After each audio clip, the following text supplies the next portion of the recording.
అయితే శ్రీలీల గారు ఈ కాశ్మీర్‌లో ఈ పహల్గామ్ దాడి తర్వాత కాశ్మీర్‌లో ఉన్నటువంటి ఉగ్రవాదుల ఇళ్లను భారత సైన్యం ధ్వంసం చేసింది. దానికి ప్రతిగా ఇప్పుడు వాళ్ళు మళ్ళీ కొంతమంది స్లీపర్ సెల్స్ ద్వారా ఇక్కడ మళ్ళీ దాడులు చేసేందుకు కుట్రలు పన్నుతున్నారు అని చెప్పి ఇంటెలిజెన్స్ రిపోర్ట్ ఉంది అంటున్నారు. దానికి తోడు ఈరోజు హై లెవెల్ మీటింగ్ జరిగింది. ఈ మీటింగ్‌లో కూడా కఠిన నిర్ణయాలు ఉండబోతున్నాయన్న నేపథ్యంలో మరి పహల్గామ్ దాడికి భారత్ ధీటైన జవాబు ఇవ్వనుందంటారా? మీ ఉద్దేశం ఏంటి? ఖచ్చితంగా. ఏదైతే ఈ పహల్గామా ఉగ్రవాదులు ఏ విధంగా దాడి చేశారు, ఎంతమంది భారతీయులు అన్యాయంగా వాళ్ళు పొట్టన పెట్టుకున్నారని చూస్తే నిజంగా అది భారతీయులందరికీ కూడా ఈ రోజున రక్తం మరిగిపోయే పరిస్థితి. ఎవరిని కూడా వదిలిపెట్టద్దు. ఎక్కడైతే భారతీయుల్ని వీళ్ళు కాల్చి చంపారో ఎవరైతే ఆ దాడికి పాల్పడ్డారో వాళ్ళని అదే ప్లేస్కు తీసుకొచ్చి అదే విధంగా వాళ్ళని కాల్చి చంపండి. వాళ్ళ గుండెల్లో ఈ తోటాలు దూచుకుపోవాలి. ఇక్కడ ప్రతి ఒక్కరూ కూడా అదే దీంతో సమాధానం ఇస్తున్నారు. భారతీయులందరూ కూడా అదేవిధంగా భారత త్రివిధ దళాలన్నీ కూడా ఈ రోజున ఎప్పుడు స్టార్ట్ అనగానే వెంటనే వాళ్ళ మీదకి అటాక్ చేయడానికి రెడీగా అన్నీ కూడా సంసిద్ధంగా ఉన్నాయి. ఎవరిని కూడా వదిలిపెట్టే ప్రసక్తే లేదు. వాళ్ళు ఎన్ని విధాలుగా ఎన్ని పన్నాగాలు పనినా కేవలం వాళ్ళదంతా కూడా ఈ రోజున మనకు కనిపిస్తుంది పై మాటలే తాటాకు చప్పుళ్లే తప్పించి వాళ్ళ దగ్గర ఈ రోజున చూస్తూనే ఉన్నాం. కనీసం రొట్టెలు చేసుకోవడానికి గోధుమ పిండి కూడా లేని పరిస్థితి. ఎప్పుడు ఈ తాలిబాన్లు ఎవరైతే ఆఫ్ఘనిస్తాన్ వాళ్ళు అటాక్ చేస్తారో ఏ విధంగా వీళ్ళ పరిస్థితి మారబోతుందో అనే పరిస్థితిలో వాళ్ళు ఉక్కిరిబిక్కిరవుతూ ఈ విధమైన దాడికి పాల్పడటం ఎక్కడా కూడా మనం అసలు ఇంతవరకు చూసుకుంటే అక్కడ దాదాపుగా రేపు రాబోయే అమర్నాథ్ యాత్ర మీద కూడా ఇది తీవ్ర ప్రభావం చూపబోతుంది. ఇప్పటికే చాలా టికెట్లు కూడా క్యాన్సిల్ చేసుకొని అందరూ కూడా ఇంకా వెళ్ళటానికి కొంచెం సుముఖత చూపట్లేదు అనేది మనకు వస్తున్న సమాచారం. ఇవన్నీ చూస్తుంటే వీళ్ళు భారతీయ సాంప్రదాయం మీద అదేవిధంగా హిందూ తత్వం మీద ఏ విధంగా దెబ్బతీయాలని చెప్పి చూశారు. ఆ రోజు చూసాం ప్రతి ఒక్కరిని కూడా బొట్టు తీసేయండి, లేకపోతే మగవాళ్ళను కూడా ఏ విధంగా చెక్ చేశారు వాళ్ళు.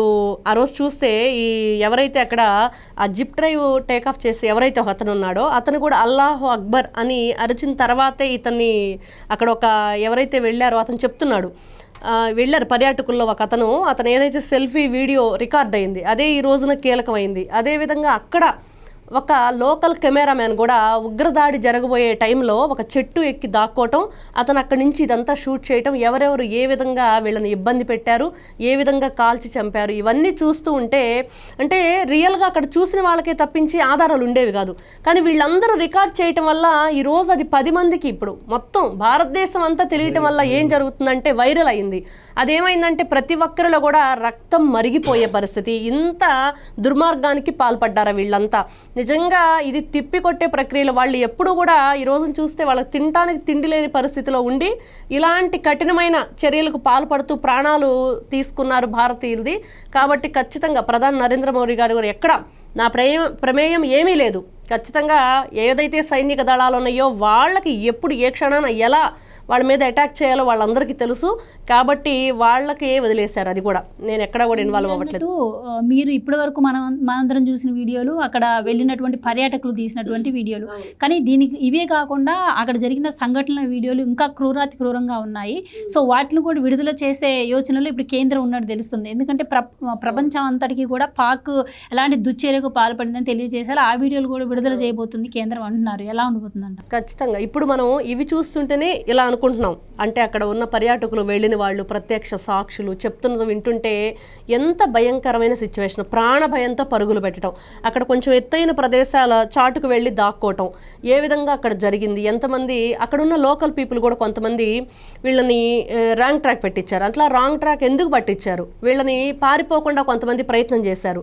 అక్కడ షాల్వాలు అమ్ముకునే వాళ్ళంతా కూడా ఆ షాల్స్ మాల్స్ వాళ్ళంతా కూడా కొంతమంది ప్రత్యక్ష సాక్షులు చెప్తున్నారు. నిజంగా మీరు అన్నట్లుగా అక్కడ జరిగిన ఏదైతే ఇంకా భయంకరమైన సిచ్యువేషన్స్ ఎవరైనా షూట్ చేసి ఉంటే అవి గనక బయటికి వస్తే కనుక ప్రతి ఒక్కరూ కూడా ఒక సైనికుడిగా మారతాడు. ప్రతి ఒక్క భారతీయుడు కూడా ఈరోజు చూసే వాళ్ళు పదే ఒక కులాన్ని తీసుకొస్తున్నారు, ఒక మతాన్ని తీసుకొస్తున్నారు, రెచ్చగొట్టే ధోరణి.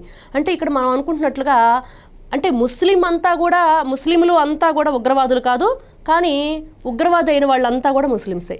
అదైతే మనం ఇక్కడ చెప్పుకోవచ్చు. మరి అట్లాంటి ఉగ్రవాదులు ఏ విధమైన చర్యలు, వాళ్ళ కార్యకలాపాలు ఏ విధంగా ఉండబోతున్నాయి, భారతీయుల మీద వాళ్ళ ప్రభావం ఎలా ఉండబోతుందంటే దానికి నిలువెత్తు సాక్ష్యం మొన్న జరిగింది.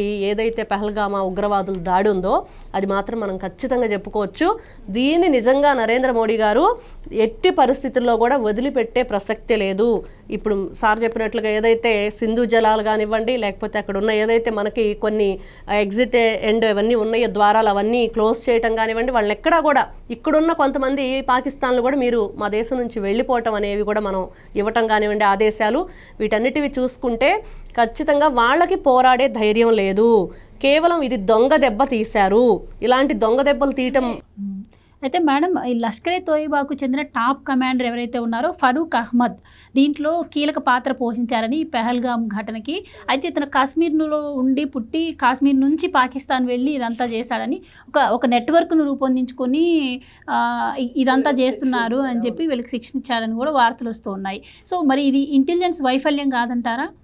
అంటే ఇక్కడ సార్ ఇంతకుముందు చెప్పారు, అక్కడ ఒక 8 సంవత్సరాలు భిక్షాటం చేశాడు మన భారతీయ చీఫ్ అతనని. అది ఎలా ఉండిద్దంటే ఎవరు అజిత్ గోవర్. అలానే ప్రతి ఒక్కరు వాళ్ళ వ్యూహాలు లేకపోతే వాళ్ళ పన్నాగాలు వాళ్ళు ఏదైనా చేయటానికి ఒకదానికి అంటే ఒక ఆత్మాహుతి దళం అని చెప్పుకోవాలి.